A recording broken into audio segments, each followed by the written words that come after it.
আসসালামু আলাইকুম রহমতুল্লাহ। City university campus থেকে স্বাগত জানাচ্ছি আমি তৈবুর রহমান। বন্ধুরা, আজকে এসেছি মেন সার্টিফিকেট তোলার জন্য। সেই সাথে যারা এখনো সার্টিফিকেট তোলেননি, ভিডিওটি দেখলে আশা করি তাদেরও কাজে দিবে। সার্টিফিকেট তোলার জন্য কোন কোন ডকুমেন্টস লাগবে, কোন রুমে যাবেন, কিভাবে তুলবেন, সব প্রসেসিং জানিয়ে দেব আজকের এই ভিডিওতে। আপনারা সকলেই আশা করি ভালো আছেন। আজকে মূলত ক্যাম্পাসে মোটামুটি লাস্ট দিন বলা যেতে পারে। বিগত দিনে আপনাদেরকে আপডেটগুলো দেখিয়েছিলাম। যারা যারা কনভোকেশন সম্পূর্ণ করেছেন সিটি ইউনিভার্সিটি থেকে, চতুর্থ কনভোকেশন, এবং যারা যারা সার্টিফিকেট এখনও পর্যন্ত তোলেন নাই, তাদের জন্য মূলত এই ভিডিওটি। সার্টিফিকেট তোলার জন্য মূলত যারা কনভোকেশনে অ্যাটেন্ড করেছেন তাদের জন্য খুবই সহজ বলা যেতে পারে। আপনারা ইতিমধ্যেই প্রফেশনাল সার্টিফিকেটটা তুলে নিয়েছেন। প্রফেশনাল সার্টিফিকেট অবশ্যই সাথে নিয়ে আসতে হবে, এবং কনভোকেশনে যারা অ্যাটেন্ড করেছেন কনভোকেশনের যে স্লিপটা আপনাদেরকে দিয়েছিল, রেজিস্ট্রেশন স্লিপ, ওই স্লিপটা সাথে নিয়ে আসবেন।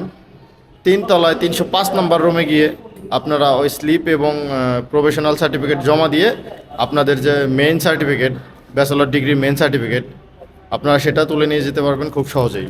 আমি আজকে এসেছিলাম আমার সার্টিফিকেটটা তোলার জন্য। আপনারা ইতিমধ্যে দেখতে পাচ্ছেন এটার মধ্যে আমার সার্টিফিকেটটি আছে। আমি এর আগেও একদিন এসেছিলাম, কিন্তু ক্যাম্পাস বন্ধ ছিল, যেই কারণে সার্টিফিকেটটা তুলতে পারিনি, ঘুরে যেতে হয়েছে আমাকে। যাই হোক, ইতিমধ্যেই যারা সার্টিফিকেট তুলে নিয়েছেন তারা তো নিয়েছেন, যারা নেননি মূলত ভিডিওটি তাদের জন্য। যারা নিয়েছেন তারা ভিডিওটি চাইলে স্কিপ করতে পারেন, আর যারা নেননি কোনো চিন্তার কোনো বিষয় নেই। খুব সহজেই কনভোকেশনের স্লিপ এবং প্রফেশনাল সার্টিফিকেট এই দুটি নিয়ে এসে আপনাদের প্রধান সার্টিফিকেটটি তুলে নিতে পারবেন। যাই হোক, আপনারা সকলে ভালো থাকবেন। এই ক্যাম্পাসে দীর্ঘ 3টি বছর কাটিয়েছি।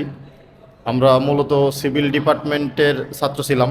আমি ডিপার্টমেন্টের সামনে দাঁড়িয়ে এই ভিডিওটি করছি। আমরা এই ক্যাম্পাসে সিভিল ডিপার্টমেন্টের সর্বপ্রথম ব্যাচ। এই ক্যাম্পাসে পড়াশোনা করেছি, আমাদের অনেক সিনিয়ররা পড়াশোনা করেছে। বয়সে হয়তো অনেকেই সিনিয়র, বাট আমাদের জুনিয়র ব্যাচে পড়াশোনা করেছে।